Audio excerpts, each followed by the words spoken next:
ভাই মনস্বী যখন ওর প্রার্থনার উত্তর পেয়ে গেছেন, মনস্বীকে যখন ঈশ্বর নতুন ব্যক্তিরূপে পরিবর্তন করে দিয়েছেন, ঝিগল দিয়ে বাধা থেকে, চোখে জল থেকে, সংকট থেকে ওকে যখন মুক্ত করে দ্বিতীয়বার যখন সিংহাসনে এসে আবার বসিয়ে দিয়েছেন, যেমন কুকুরের লেজ ব্যাকা হয় ওইরকমভাবে মনুষ্যের বুদ্ধি কিরম ব্যাকা হয়ে গেছে মনে করছেন? না ভাই, মনস্বী অদ্ভুত নির্ণয়কে নিয়েছেন। শুনুন, আপনি পরিত্রাণ পেয়েছেন কি? ঈশ্বর আপনার পাপকে ক্ষমা করে দিয়েছেন কি? আমি পাপী আছি, ঘুরে বেড়ানোর লোক আছি, মদ্যপানকারী আছি, আমি চোর আছি, আমি ব্যভিচারী আছি, ঠকানো লোক আছি, কিন্তু ঈশ্বর আমাকে পরিবর্তন করে দিয়েছেন, আমাকে ক্ষমা করেছেন, এইভাবে বলছেন কি? তবে ঈশ্বর এইভাবে আপনাকে ক্ষমা করার পর আপনি কোন নির্ণয় নিয়েছেন? ঈশ্বর আপনাকে ক্ষমা করার পর আপনি কোন স্টেপ নিয়েছেন? ঈশ্বর আপনাকে ক্ষমা করার পর আপনার মধ্যে কেমন পরিবর্তন এসছে? ভাই, অনেক লোকরা বলে থাকেন ঈশ্বর আমাকে ক্ষমা করেছেন, বহু লোকরা বলে থাকেন প্রভু আমাকে রক্ষা করেছেন, বহু লোকরা বলে থাকেন প্রভু আমার তার রক্ত দিয়ে ধৌত করে এক নতুন ব্যক্তিরূপে পরিবর্তন করে দিয়েছেন। খুশির বিষয় আছে, আপনি ক্ষমা পেয়েছেন কি? বেঁচে গেছেন কি? নতুন ব্যক্তিরূপে পরিবর্তিত হয়েছেন কি? এর পরে আপনার জীবন কেমন আছে? আপনি পরিবর্তিত হয়েছেন, যেমন রক্ষা পেয়েছেন। আপনার ঘরের লোক আপনাকে বুঝতে পারছে কি? তা নয়। আপনার ক্লাসমেট আপনাকে বুঝতে পারছেন কি? তা নয়। আপনার আত্মীয়রা দেখে বলছে কেমন পরিবর্তন, কি ওই আছে? মুখ খুলতে যিনি তেনে গাল দিতেন। যদি কোনো বিবাহেতে কোনো যদি পর্ব অনুষ্ঠানে আসেন তো কার সঙ্গে ঝগড়া না করে, লড়াই না করে সেখান থেকে যান না। এমন স্ত্রী এমন ভালোভাবে কথা বলছেন, এমন অদ্ভুতভাবে কথা বলছেন কেন? একদিকে বিবাহ হচ্ছে আর অন্য দিক দিয়ে মদের বোতল খুলতেন। এমন ব্যক্তি বিয়েতেও খুব স্থিরভাবে বসে আছে, খুশি লাগছে। কি ব্যাপার? কোথা থেকে পেয়েছে পরিবর্তন? আপনার আত্মীয়রা আপনার পরিবর্তন দেখতে পাচ্ছে কি? আপনার বন্ধু আপনার পরিবর্তন দেখতে পাচ্ছে কি? দয়া করে শুনুন, আপনি বলছেন আমি পাল্টে গেছি, কিন্তু আপনার পরিবারের লোক, আপনার আত্মীয়রা, আপনার আশপাশের লোকেরা বা আপনার বন্ধু, আপনার সঙ্গে জেনে কাজ করেন যিনি সেই সহকর্মী, আপনার পরিবর্তন যদি দেখতে পাচ্ছে না, তবে আপনার পরিবর্তনে ঈশ্বরের দেওয়া তা নয়। ভাই, মনুষ্যের জীবনে যখন পরিবর্তন এসে কি হয়েছে, 5টা বিষয় আমি আপনাদের বলতে চাই। ও কি করেছে জানেন কি? তার রাজ্যকে সুরক্ষিত করেছেন। প্রথম, অতঃপরে তিনি দাউদ নগরের বাইরে গিহনের পশ্চিমের উপত্যকার মধ্যে মৎস্যদ্বারের প্রবেশ স্থান পর্যন্ত প্রাচীর নির্মাণ করিলেন ও ফল ঘেরিয়া অতি উচ্চ করিয়া তুলিলেন এবং জিহুদা দেশের প্রাচীর বেষ্টিত সমস্ত নগরে বিক্রমী সেনাপতিগণকে নিযুক্ত করিলেন। ভাই, শত্রুরা কিভাবে এসে তার উপর আক্রমণ করেছিল আর ওকে বেঁধে কিভাবে নিয়ে গেছে খুব ভালো করে তা জানতেন। আমার এই শহরের মধ্যে আর প্রাচীরতা নেই, আমাদের চারিদিকে নগরে সে প্রাচীর নেই। শত্রুর দ্বিতীয়বার যেন ভিতরে না আসতে পারে, নগরের মধ্যে বহুমূল্য জিনিসকে আর নগরের লোকদেরকে যেন লুট করতে না পারে। ওকে রক্ষা করার পর, ভালো হয়ে যাবার পরও কি করেছে জানেন কি? ও চারপাশে সব দিকে সুরক্ষিত রাখার প্রাচীর দিয়েছেন। আমার দেশেতে, আমার রাজ্যতে যে বহুমূল্য জিনিস আছে, জীবন আর বহুমূল্য কোনো জিনিস, সবকিছুই শয়তানের ছোঁয়ার কোনো অনুমতি নেই। শত্রুরা লুট করতে না পারে কি করেছে জানেন কি? চারিপাশে প্রাচীর দিয়েছে। প্রিয় ভাই ও বোনেরা, আপনার বহুমূল্য জীবন শয়তান যেন লুট করতে না পারে, পরিত্রাণ পাওয়ার পর আপনার চারপাশের দিকে প্রাচীর দিতে হবে, আপনার চারপাশে বাউন্ডারি দিতে হবে। এই বাউন্ডারি পার করে আমি, এই সীমাকে পার করে আমি এগিয়ে যেতে পারবো না। প্রত্যেক আত্মিক ব্যক্তি জীবনে একটি সীমা থাকতে হবে, প্রত্যেক আত্মিক ব্যক্তি একটা সীমা রাখতে হবে, প্রত্যেক আত্মিক ব্যক্তি তার চারপাশে প্রাচীরকে তৈরি করতে হবে। এই প্রাচীরের বাইরে আমি যাব না, বাইরে থেকে এই প্রাচীরকে পার করে ভিতরে আসতে অনুমতি নেই। ছেলেরা, মেয়েরা, প্রাচীরকে তৈরি করুন। আমি আত্মিক আছি, যীশুখ্রিস্টের রক্তে আমি ধৌত হয়েছি, আমি নতুন সৃষ্টি আছি। আমি এই সীমার বাইরে আমি যাব না। এই সীমা পার করে কোনো ছেলে যেন আমাকে ছুঁতে না পারে সুযোগ দেব না, কোনো মেয়ে আমার উপর হাত দেবার অনুমতি আমি দেব না। আমি আমার বন্ধুদের সাথে ঘুরবো না, ওদের সাথে মদ্যপান করতে যাব না, নাইট ক্লাবেতেও আমি যাব না। আমার স্বামী ছাড়া, আমার স্ত্রী ছাড়া আর কেউই আমার দেহকে ছোঁয়ার কোনো অনুমতি দেব না। মিথ্যে বলে, ঠকিয়ে, এইভাবে অপমান করে, ঘুষ নিয়ে উপার্জন করেছে উপার্জন আমার জীবনে একদম আসতে দেব না। এমন উপার্জন আমাকে উপার্জন করব না, একটি সীমা থাকবে। যখনই ক্ষমা করেছেন, রক্ষা করেছেন এই মনস্বী, তার চারপাশে একটি প্রাচীর তৈরি করেছেন, দুষ্ট এসে যেন লুট করতে না পারে আর বহুমূল্য জিনিসকে যেন হারাতে না হয়। আজকে আপনার জীবনে একটি রাজ্য আছে, আপনার পরিবারে একটি রাজ্য আছে। আপনার পরিবারের চারপাশে প্রাচীর দিতে হবে। ইয়োব অনেক পরিবারকে প্রেম করতেন, এই জন্য কি করেছে জানেন কি? প্রতিদিন সকাল থেকে ভোরে উঠে নিজের সন্তানের জন্য ঈশ্বরের সম্মুখে বলি রূপে উপহার দিতেন। শয়তান যখন ঈশ্বরের কাছে এসছে তখন তিনি দেখিয়েছেন, দেখুন ইয়োব কত আমার ভক্ত আছে। শয়তান কি বলেছে জানেন কি? কেন ভয় পাবে না? তুমি তার চারপাশে দিকে বেড়া দিয়ে রেখে দিয়েছ যেন কোনো সংকটে না পড়ে। কি বাধা আছে? বেড়া দেওয়া আছে, কোনো বিপদ না আসতে পারে। কোনো ধরনের সংকট ইয়োবের পরিবারে এবং সন্তানদের না শুতে পারে, বেড়া দেওয়া আছে। বেড়া কিভাবে দেওয়া আছে জানেন কি? ইয়োব তার প্রার্থনার দ্বারাতে ইয়োবের পরিবারের চারদিকে বেড়া দিয়েছেন, পরিবারকে সুরক্ষিত রেখেছিলেন। প্রত্যেকটি বাবা, প্রত্যেকটি মা, আপনার পরিবারের চতুর্দিকেই বেড়া দিয়ে দিন, প্রার্থনার বেড়া দিয়ে দিন। আপনার বাচ্চাদের পড়াশোনার বিষয়ে, তাদের ভবিষ্যতের বিষয়ে, ওদের চরিত্রের ব্যাপারে, ব্যবহারের বিষয়েতে প্রার্থনার রূপে বেড়া দিয়ে দিন। ঘর থেকে যখন আপনার সন্তানরা বাইরে যায় তো ভয়ানকভাবে পাপের মধ্যে তারা পা রাখে।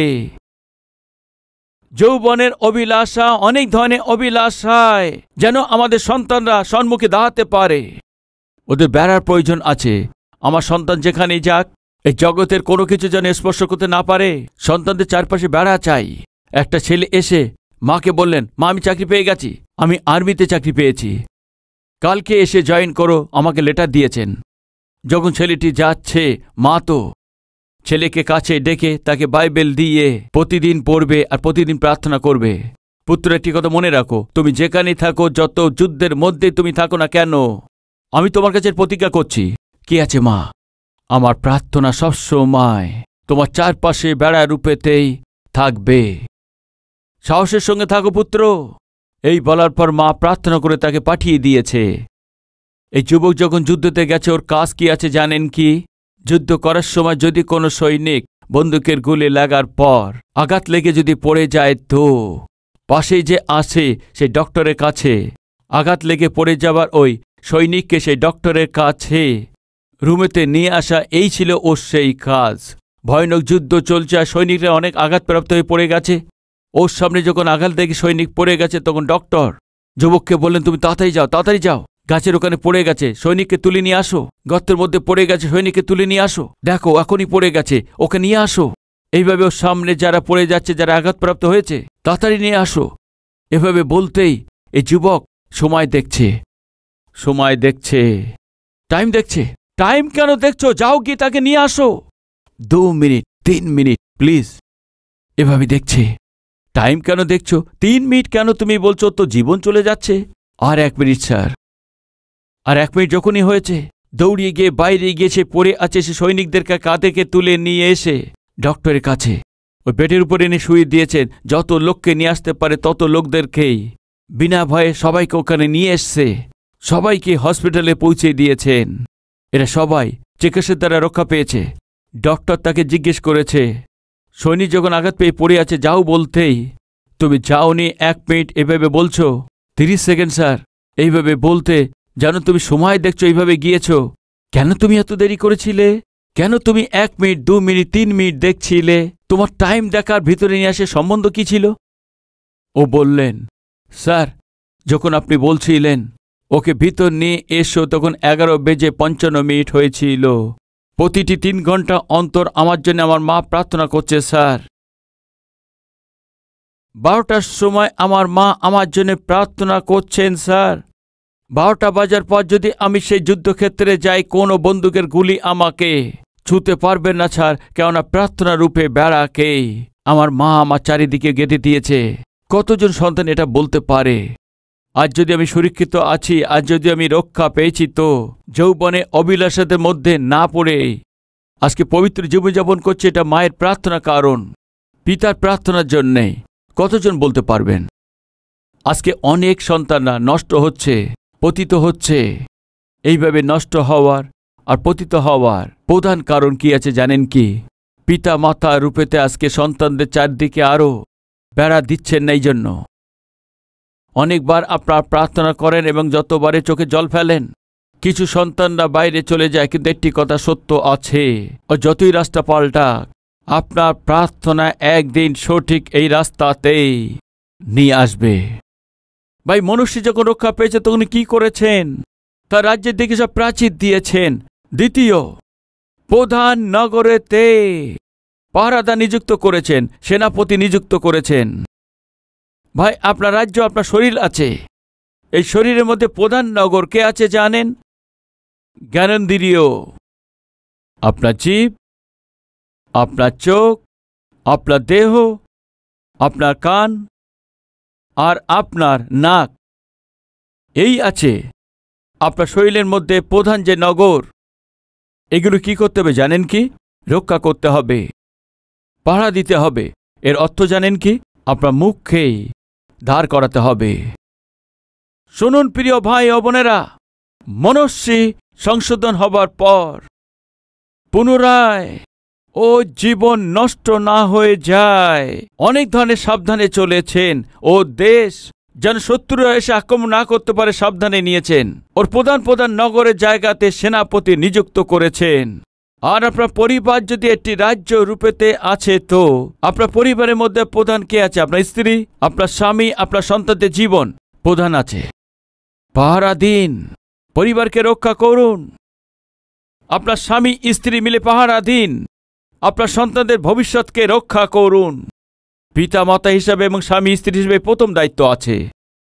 দ্বিতীয়, আপনার শরীরকে যদি আপনি রাজ্য হিসেবে রক্ষা করছেন, তো এই রাজ্যকেও রক্ষা করুন, প্রাচীরকে তৈরি করুন। তৃতীয়, এই রাজ্যের মধ্যে প্রধান কি আছে? আপনার চোখ, আপনার চোখকে রক্ষা করুন। আপনার মুখকে রক্ষা করুন। আপনার কান, কানকেও সুরক্ষিত রাখুন। আপনার শরীর পবিত্রতার সঙ্গে রক্ষা করুন। আপনার নাক, খ্রিস্টের সুগন্ধকে ফেলতে পারেন এমন পাহারা দিন। কিছু লোকদের মুখ স্থির থাকে না। কাউকে ও কন্ট্রোল করতে পারে, কিন্তু জীবকে ও কন্ট্রোল করতে পারে না। সাবধান! আপনার জীব ঠিক থাকলে আপনার গ্রাম ঠিক থাকবে, আপনার পরিবার ঠিক থাকবে, শরীর ঠিক থাকবে। আজকে আপনার জীবনে দুঃখ এবং অপমানকেই প্রধান কারণ আপনার মুখ ঠিক নেই জন্য। অনেক ধরনের ভুল সিদ্ধান্তের জন্যই, অনেক ভুল ভাবনার জন্যে আজকে পরিবারের মধ্যে ঝগড়ার কারণ। আজকে স্বামী স্ত্রীর মধ্যে ঝগড়ার জন্য আপনাকে সব মন্দ বলেন। মন্দ হবার কারণ জানেন কি? আপনার সে মুখ ঠিক নেই। আপনার জীবনে যতই প্রার্থনা করুন, এই প্রার্থনা উত্তর পান না। এর কারণ জানেন কি? আপনার চোখ, আপনার শরীর ঠিক নেই। এই জন্য দয়া করে শুনুন, দাউদের চোখ ঠিক ছিল না। স্নান করছে স্ত্রী দেখার জন্যই 4টে সন্তানকে হারাতে হয়েছিল। সিমসন এক বেশ্যার দিকে গিয়েছিল আর দেহকে অপবিত্র করেছেন, ও দেহকে ভেঙে দিয়েছিল। ফলকে কেউ খেতে নিষেধ করেছিল কি? এমন সব শোনা গেছে কিভাবে? হওয়ার কেন? ও সে সোনার কান ছিল এই জন্য। হ্যাঁ, এই ফলকে খাবে না, ঈশ্বর বলেছেন তুমি খাবে, তা মরবেই তা নয়। শুনেছে শয়তানের স্বরকেই।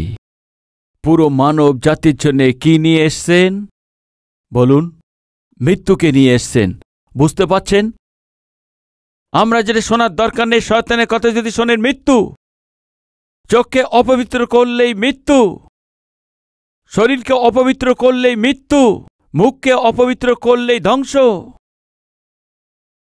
খ্রিস্টের সুগন্ধকে ছড়িয়ে দিতে হবে। যে আমাদের আত্মিক রূপে যদি আপনি রুগী হয়ে যান, কোনো দুর্গন্ধ বুঝতে পারবেন না।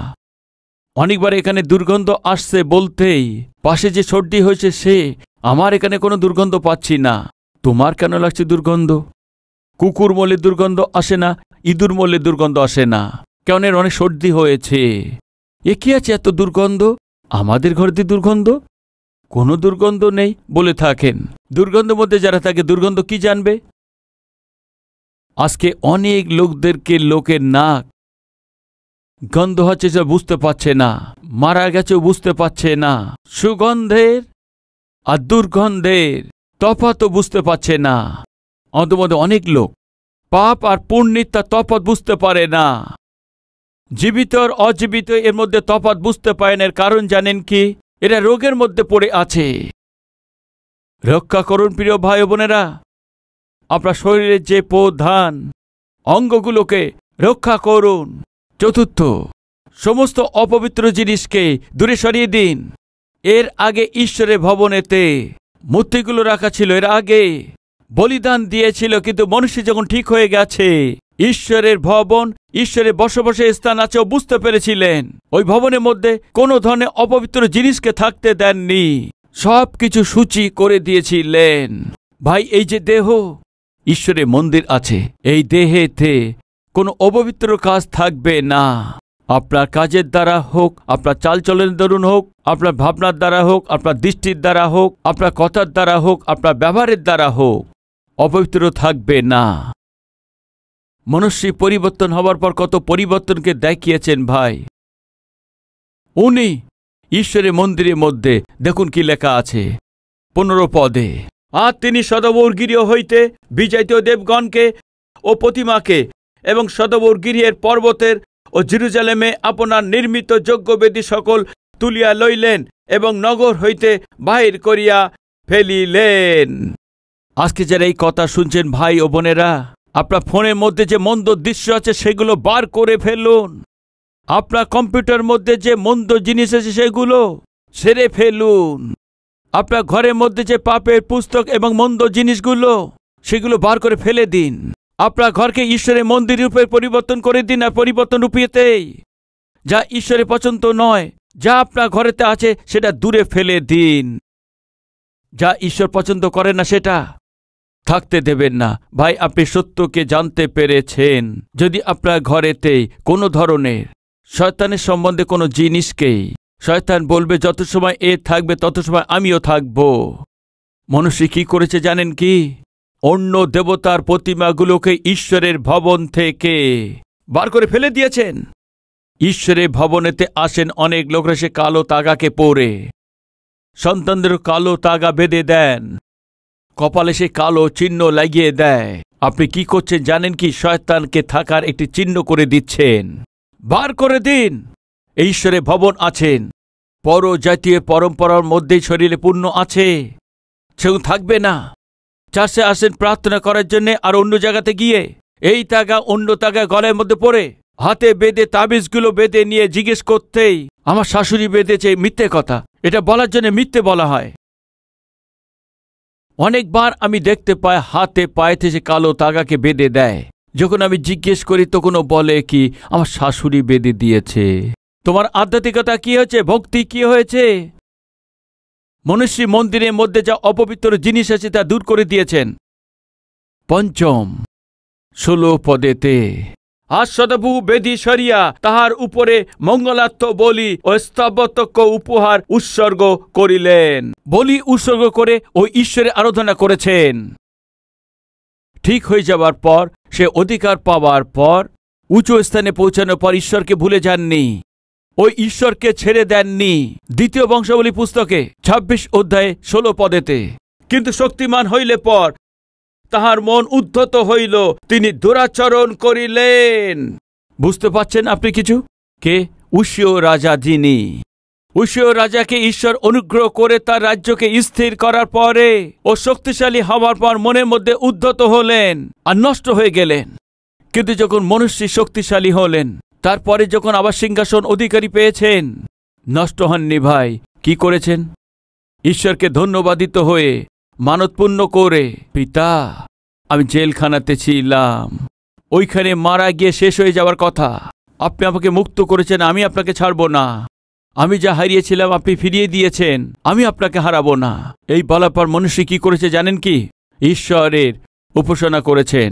শুধু তাই না ভাই, শেষে অন্য লোকেরাও যেন আরাধনা করতে পারে উৎসাহিত করেছেন। 16 পদ পড়ছি, এবং ইসরায়েলদের ঈশ্বর সদাপ্রভুর সেবা করিতে জিহুদাকে আজ্ঞা করিলেন। একসময় এরাই তাড়িয়ে দিয়েছিল, একসময় এরা ঈশ্বরের বিরোধিতা করেছেন, এমনই চলেছিলেন। যখনই ও পরিবর্তন হয়েছেন, ওর একটা আশা ছিল। কি ছিল? যেমনভাবে আমি পরিবর্তিত হয়েছি, ওইভাবে লোকদেরকেও পাল্টাবো। পিতা রূপে আপনি যখন পরিবর্তিত হয়েছেন, আপনার মনে একটা ইচ্ছা থাকতে হবে যেন সমস্ত ঘরের লোক পরিবর্তিত হয়। মা রূপে পরিবর্তিত হতেই আপনার দৃঢ় ইচ্ছা থাকতে হবে ঘরের লোকজন সবাই পাল্টে যায়, আত্মীয়রা পাল্টে যায়। আপনার বন্ধুরূপে পরিবর্তিত হওয়াতে আপনার বন্ধু যেন পাল্টে যায়, আশা রাখবেন। নম্বরে ভিজিটিং আওয়ারের সময়ে একজন দাদামশাই এসছেন। বাবু 40 বছর ধরে মদ্যপানকারী ছিল, অনেক পান করত। গ্রামের সমস্ত লোক তাকে মন্দ বলতো, ঘৃণা করতেন। ঠিক আছে দাদু, এখন কি অবস্থা? সব ছেড়ে দিয়েছি বাবু, ছেড়ে দিয়েছি। নম্বরে কালভারি টেম্পল আছে না, বাক্য শোনার জন্য স্ত্রী আমাকে নিয়ে এসছেন। 40 বছর ধরে কেউ আমাকে পরিবর্তন করতে পারেনি, কেউ আমাকে ঠিক করতে পারেনি। 40 বছর ধরে মদ্যপানকারী আছি, আপনার বাক্যের দ্বারা ঈশ্বর আমাকে ঠিক করেছেন। ভাই, আমি অনেক খুশি হয়েছি। ঠিক আছে দাদু, আপনি সব মদ্যপানকারী ছেড়ে দিয়েছেন, এখন কি করছেন? আমাদের গ্রামের সমস্ত মদ্যপানকারীকে মণ্ডলীতে নিয়ে আসছি। আমার সাথে যারা অনেক মদ্যপান করতেন, ওদের সবাইকে আমার প্রভুর উপস্থিতিতে নিয়ে আসছি। 60-70 বছর বয়সী ব্যক্তি বলছে, আমি ঠিক হয়ে গেছি। আমার সাথে নষ্ট হওয়াদেরকে পরিবর্তন করার জন্য ঈশ্বরের কাছে নিয়ে আসছি পুত্র। আপনার সাক্ষ্য কি আছে? মনুষ্য ঠিক হয়ে গেছে। ওর কারণে যারা নষ্ট হয়েছে তাদের সবাইকে আজ্ঞা দিয়েছেন, অনুরোধ করেছেন, আমার মতো তোমরাও ঠিক হয়ে যাও, আমার মতো তোমরাও ঈশ্বরের আরাধনা করো, নয়তো আমি যেমন দণ্ড পেয়েছি তোমরাও দণ্ড পাবে। ভাই, আপনি ঠিক হয়ে গেছেন কি? যেন আপনার চারপাশের লোকরা ঠিক হয়ে যায়, প্রার্থনা করুন। মনুষ্যী তার রাজ্যের চারপাশেই প্রাচীর তৈরি করেছেন, আর প্রধান নগরের চারপাশে ও সেনাপতি রেখেছেন। ঈশ্বরের ভবনে যতগুলো অপবিত্র বস্তু ছিল ও সব বার করে দিয়েছেন, আর ও নিজেই ঈশ্বরের আরাধনা করেছেন। চারপাশের লোকদেরকেও ও আজ্ঞা দিয়েছেন, আমি ঠিক হয়ে গেছি, শুধু মুখেই বলবেন না। হতে পারে আপনার কাজের দ্বারাতে দেখিয়ে ঈশ্বরকে মহিমা দিন, আর আপনার চারপাশের লোকদেরকে ঠিক করার চেষ্টা করুন। হ্যাঁ, যারা বলছেন তো আমার সাথে প্রার্থনা করবেন কি? আসুন প্রার্থনা করুন।